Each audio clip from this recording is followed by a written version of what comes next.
Senhor, mais uma vez aqui estamos para corrermos com propriedade a carreira que nos está proposta. Estamos diante da terceira reunião do quarto módulo do nosso curso. O assunto em apreço é Teologia Sistemática, módulo 2. Módulo 2. E dentro dessa disciplina nós estaremos estudando hoje sobre antropologia. Antropologia é a doutrina que ensina sobre o homem, É a doutrina do homem. E eu quero agradecer aos irmãos e justificar porque que a aula não está sendo realizada na nossa igreja. O nosso templo lá está passando por uma reforma e essa semana a gente vai colocar umas 2 aulas no grupo, aulas pequenas, só para a gente tá participando, Queridos irmãos, na aula passada, nós ficamos restritos ao problema da criação dos céus e da terra, da criação do homem e da criação da alma, Quando falamos sobre a criação da alma, no meio de tantas especulações que estudamos, tantas teorias, tantos mitos concernentes à criação da alma humana, nós aprendemos que a Igreja de Jesus Cristo ela considera cristã somente 2 teorias concernentes à alma. É a teoria da criação e a teoria do traducionismo. O que é a teoria da criação? A teoria da criação ela diz que para cada indivíduo Deus cria uma alma no momento da criação. Então, no momento da gestação ou num tempo muito curto, logo depois. Já o traducionismo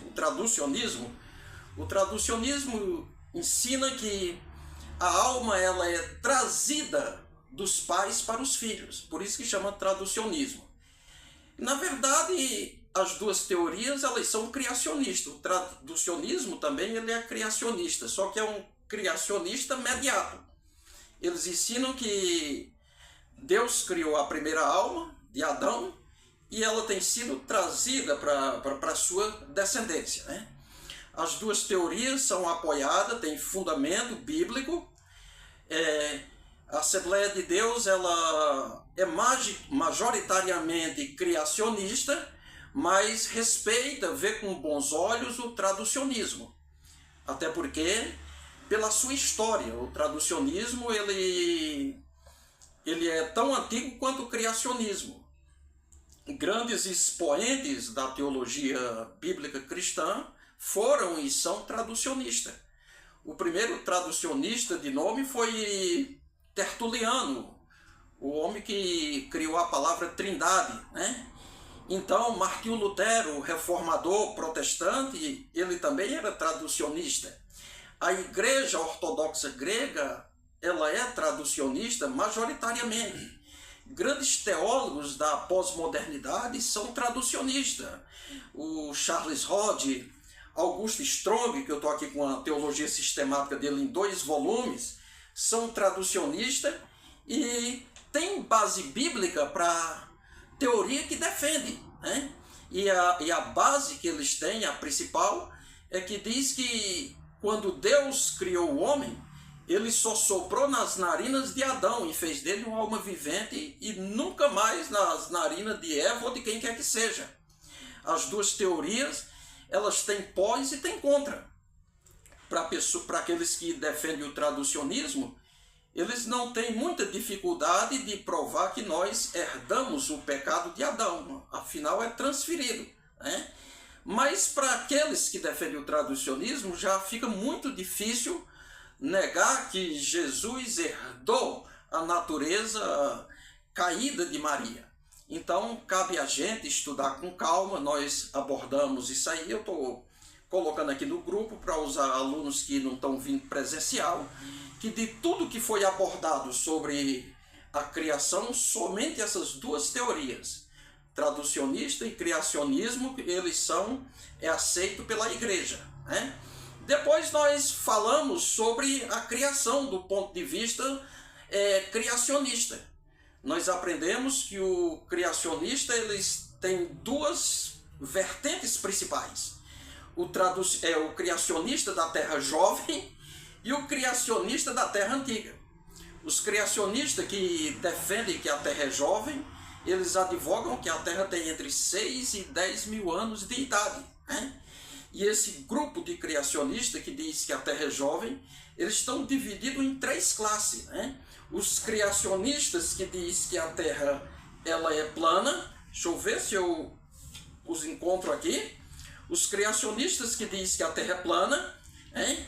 Para esse grupo faz a interpretação literal da Bíblia e diz que a terra é chata, coberta por um firmamento e que as águas suspensas seriam as causadoras do dilúvio. É uma proposta interessante, mas para os dias de hoje não tem nenhum cabimento, né? Todos nós sabemos, né, que a terra não é plana. A própria Bíblia reconhece isso no livro de Isaías, que o nosso Deus está sentado sobre o globo da terra, né? Então, que a terra é chata também não tem fundamento. E principalmente quando ele diz que as águas do firmamento suspensa foram as causadoras do dilúvio. Eu mostrei em sala de aula que o dilúvio foi uma conjunção das águas que vieram debaixo da terra com as águas que vieram de cima. Em Gênesis capítulo 7, versículo 11, diz que no ano 600 da vida de Noé, romperam-se as fontes do abismo e abriram-se as janelas do céu, né? Os céus estão para cima, mas o abismo está para baixo, né? Então a causa do dilúvio foram as águas que emergiram dos lençóis freáticos de baixo, junto com as águas que caíram, né? Ainda nessa vertente do criacionista da terra jovem, tem os chamados criacionistas geocêntricos. Os criacionistas geocêntricos, eles aceitam que a terra é redonda, mas se opõem às descobertas mais modernas de Nicolau Copérnico, de Galileu Galilei, e eles afirmam que a Terra é o centro do universo. Não é uma boa teoria para a gente seguir. A terceira teoria do criacionismo da Terra jovem é a chamada os criacionistas heliocêntricos. Eles ensinam que os sols são o centro do universo. Esses já crê nas descobertas modernas, mas desconhece o que a ciência diz, que a Terra tem 15 bilhões de anos. Pois bem, nós falamos que tem os criacionistas da Terra jovem e tem os criacionistas da Terra antiga. E dentre os criacionistas da Terra antiga, os que mais se destacam são aqueles que defendem a teoria do intervalo, né? Que teoria é essa? Eles olham para o texto de Gênesis, capítulo 1, versículo 1, que diz: no princípio criou Deus os céus e a terra, Bereshit bara Elohim, no princípio criou Deus do nada os céus e a terra, e aí eles concordam com os criacionistas da terra jovem, nesse versículo, mas no versículo 2 eles discordam. No versículo 2 vai dizer: a terra era sem forma e vazia. A palavra era no hebraico, eles usam o hebraico tohu, principalmente os criacionistas da terra jovem, né? Diz que no princípio criou Deus os céus e a terra era sem forma e vazia. Essa teoria é chamada da teoria do caos original. Ou seja, Deus criou tudo, mas não de uma só vez. Ele criou o universo físico, desabitado, e depois começa a haja luz e criar as coisas assim por diante. Porém, esses da teoria do intervalo, eles desconhecem isso. Quando chega no versículo 2, primeiro eles dizem que ocorreram milhões de anos entre o versículo 1 e o versículo 2 de Gênesis, e nesse intervalo foi onde existiram os dinossauros e foram extintos, e a ciência comprova que eles existiram numa data que não foi paralela ao homem. Mas quando eles usam a expressão a terra era sem forma, ele não usa a expressão tohu, eles usam a expressão vabohu. É uma expressão hebraica que diz: a terra tornou-se sem forma. No princípio criou Deus os céus e a terra tornou-se sem forma e vazia. Essa teoria é chamada de teoria do juízo, né? Eles dizem que Deus criou tudo perfeito, mas por ação do juízo de Deus, por ocasião da queda de Satanás, a terra ficou sem forma e vazia. Não omitimos o estrago da queda de Satanás. Isaías diz que o Líbano se cobriu de luto, a terra tremeu, houve silêncio, né? Mas nós não temos base bíblica para dizer exatamente assim como eles, né? Então, são essas as teorias. Na aula de hoje, nós vamos falar dos dias da criação. Prosseguimos falando sobre criação. Já falamos da criação do homem e da mulher, da alma, do princípio traducionista e criacionista. Já falamos da criação dos céus e da terra, do ponto de vista da teoria do intervalo e da teoria que nós seguimos. Agora, nós vamos falar na aula de hoje, a partir da página 59 do livro, sobre os dias da criação. Eu não estou nem com o meu livro aberto aqui, estou conversando, batendo um papo com você. Parece um assunto simples de tratar, mas não é. Mesmo dentro do criacionismo, existe muita divergência concernente aos dias da criação. Alguns dizem que todos concordam que a terra e os céus foram criados em 6 dias, mas o problema é quanto tempo durou esses 6 dias, né? Alguns defendem que os dias são de 24 horas da criação, outros defendem que são um tempo mais longo, outros defendem que os dias da criação são períodos geológicos, né? Períodos geológicos. E não são poucas as pessoas que defendem essa teoria, essa vertente que os dias da criação são períodos geológicos. A minha posição é a mesma do comentarista. Eu concordo com ele em gênero e grau e em números, que os dias da criação são dias de 24 horas. E logo irei provar por quê, né? Eu poderia citar inúmeras provas, mas eu vou mostrar só 3. Número 1. Após cada coisa estava sendo criada, diz, e foi a manhã e a tarde do dia 1º. Foi a manhã e a tarde do dia 2º. Foi a manhã e a tarde do dia 3º até o dia 6º. E via Deus que era muito bom. Ora, não diz foi o começo e o fim de uma era geológica. Foi a manhã e a tarde do dia 1º. O segundo motivo para nós crermos que esses dias são de 24 horas é quando Deus instituiu o Shabá para o povo judeu. Ele disse, 6 dias fará o teu trabalho e ao 7º descansareis, porque Deus criou os céus e a terra em 6 dias e no 7º descansou. Ora, se o 7º dia do Shabá, Gustavo, era de 24 horas e ele está simbolizando esses 7 dias da criação, logo os outros dias são de 7 dias também. O dia do Shabá ele começava no pôr do sol da sexta-feira e ia até o pôr do sol do sábado. Então, por essas e outras, entendemos que os dias da criação se tratam de dias literais de 24 horas. Né? O terceiro motivo porque eu defendo peremptoriamente que os dias da criação são de 24 horas, quando eu olho a própria criação. Né? Nós olhamos no 3º dia da criação, Deus criou as plantas, as aves e os vegetais. No 4º dia da criação foi que ele criou o sol e os astros. Né? Sabemos nós que as plantas são dependentes dos raios solares. Né? Isso aqui, a zoologia diz isso. Né? A planta, para ser saudável, ela precisa no mínimo de 4 horas de sol por dia, diariamente. Ora, se os dias da criação, Gustavo, fossem eras geológicas, entre o 3º e o 4º dia passasse milhões de anos, nenhuma planta resistiria, não é verdade?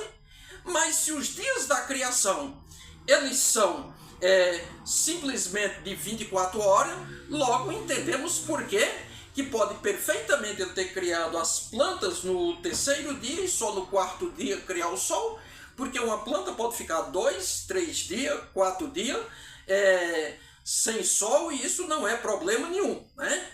Além do mais, quando falamos de dia à luz da Bíblia, né? À luz da Bíblia, a Bíblia menciona 4 palavras, 4 expressões para dia, né? A palavra Yom, que o comentarista aqui colocou Yom, depois eu vou pesquisar, me parece que é Yom no hebraico, para dia, denota 4 tipos de dia. Um dia solar, de 12 horas, como Jesus diz em João 11:9, aquele que anda o dia não tropeça em pedra, mas vem à noite em que não poder andar, né? Existe o dia solar e lunar, que é de 24 horas. Existe o dia, que é um dia separado para um propósito específico, como era o dia 10 de Tisri, o dia da expiação nacional. E existe o dia que é um tempo, um período maior, indeterminado, para Deus tratar de um propósito específico, como o dia do juízo final, como o dia da ira do Senhor, a grande tribulação, que será 7 anos, o juízo final, um tempo indeterminado. Porém, reconhecendo que existe esses 4 sentidos denotativos para a palavra dia, mesmo assim advogamos que os céus e a terra foram criados em 6 dias de 24 horas. Vamos prosseguir aqui e agora, já para o final, eu vou ficar preso no livro somente nessas 2 últimas páginas. Estamos na página 66, que nós vamos tratar sobre a revelação de Deus na criação. Tudo que nós sabemos a partir de Deus é daquilo que Ele bondosamente se revelou a nós, né?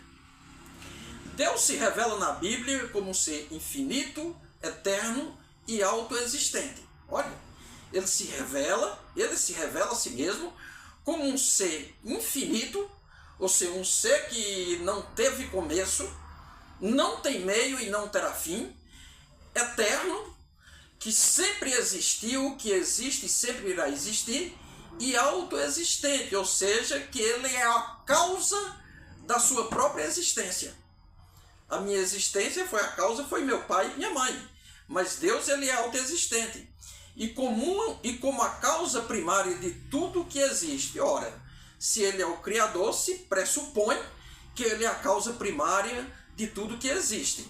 E aí o comentarista disse: nunca houve um momento em que Deus não existisse, nem no tempo, nem no espaço, nem fora dele, conforme afirma Moisés. E ele aqui faz uma afirmação, se eu não me engano, é no Salmo 90, versículo 2, que diz: antes que os montes nascessem, ou que tu formasse a terra e o mundo, sim, de eternidade a eternidade, tu és Deus.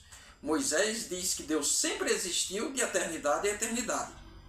Em outras palavras, Deus existiu eterna e infinitamente antes de criar o universo. Sim, se Ele é o Criador, pressupõe que Ele vem antes da criação, né? Ele é anterior à criação do céu e da terra, está acima e independe dela, né? Ele é um Criador que transcende a criação, se distingue do panteísmo, que diz que Deus é tudo e tudo é Deus, né? Deus se revela como um ser pessoal que criou Adão e Eva à sua imagem. Ele é um ser pessoal, ele é uma pessoa que criou Adão e Eva à sua imagem. Nós já explicamos em sala de aula que Deus não tem corpo, que Deus não tem cor, o que significa ser criado à imagem e semelhança de Deus. Mas aí o comentarista diz: posto que Adão e Eva foram criados à imagem e semelhança de Deus, eles também não tinham pecado. Ora, se Deus é um Deus santo, justo, criou alguém à imagem e semelhança de Deus, Adão e Eva antes da queda era o exemplo máximo de perfeição, em todos os sentidos. Mesmo no período milenial, o homem não adquirirá a perfeição que Adão e Eva tinham, somente no estado eterno e perfeito. O pecado entrou na existência humana quando Adão e Eva foi tentado pela serpente ou Satanás. É que eu gostei muito da veracidade do comentarista. Tem muitos comentaristas modernos hoje que não gostam de dizer que foi Satanás que tentou Eva ali do jardim, porque na verdade no texto bíblico de Gênesis 3 só diz que foi a serpente.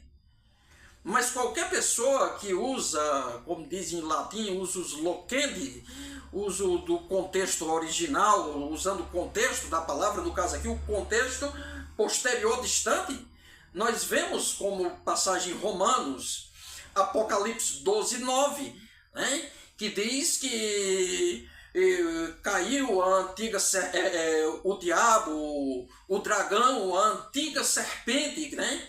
Então, ele diz, é a mesma serpente lá do Éden. Então, eu não tenho dúvida que era ele. Deus criou todas as coisas, os céus e a terra. Gênesis 1. Isso aqui para nós é fato. A Bíblia diz que Deus criou e não tenta provar a existência e o homem se aventure pela fé em crer. Né? O verbo criar, bará, né? Ele aqui botou bara, é bará ou bará, é uma expressão hebraica que significa criar do nada. O comentarista aqui ele não sai, dá como diria o Julio Iglesias, uns devaneios, né? Uns devaneios, mas estou aqui com a Bíblia do pastor Antônio Gilberto, que é um linguista, né? E ele diz exatamente que a palavra bará significa criar do nada, né? Então, só é usado para aquilo que é criado exclusivamente por Deus, essa palavra, e para aquilo que foi criado a partir do nada, né? A criação do homem é usada a expressão azar, que significa criar a partir de algo já existente, né? Então, ele diz, a expressão bará é usada exclusivamente em referência a uma atividade que somente Deus pode realizar, né? E uma atividade que, no caso da criação dos céus e da terra, do nada. Significa que no momento específico, Deus criou a matéria e a substância do que antes nunca existiram. E aqui nós terminamos esse capítulo. Na próxima aula nós começaremos a partir da aula 2, que vamos falar sobre o ser humano, homem e mulher. Qual a diferença entre homem e mulher? Quais as semelhanças? Nós, sábado que vem, nós estaremos colocando uma aula de 35 minutos, mostrando o homem e mulher à luz da Bíblia. Desde já eu quero agradecer a você, agradecer ao Gustavo que está nos auxiliando aqui, e que Deus abençoe a todos em nome de Jesus. Amém.